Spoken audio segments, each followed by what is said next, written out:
59వ అధ్యాయము నుంచి చివరి వరకు ఉత్తరగతులు. యెహోవా రాజ్యము చేయుచున్నాడు, జనముల వణుకును. ఆయన కెరూబుల మీద ఆసనుడై ఉన్నాడు, భూమి కదులును.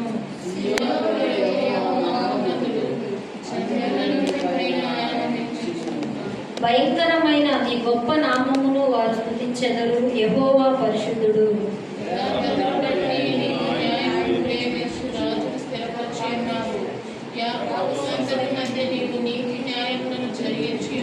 మన దేవుడైన యెహోవాను ఘనపరచుడి, ఆయన పాదపీఠము ఎదుట సాగిలపడుడి.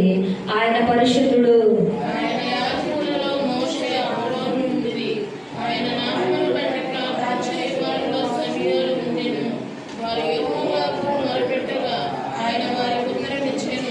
మేఘ స్తంభములో నుండి ఆయన వారితో మాట్లాడెను, వారు ఆయన శాసనములను అనుసరించిరి.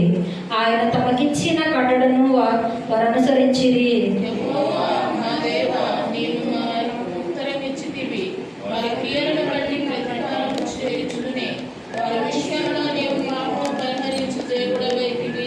మన దేవుడైన యెహోవా పరిశుద్ధుడు. మన దేవుడైన యెహోవాను కనపరచుడి, ఆయన పరిశుద్ధ పర్వతము ఎదుట సాగిలపడుడి. మన దేవుడైన యెహోవాను కనపరచుడి, ఆయన పాదపీఠము ఎదుట సాగిలపడుడి. ఆయన పరిశుద్ధుడు.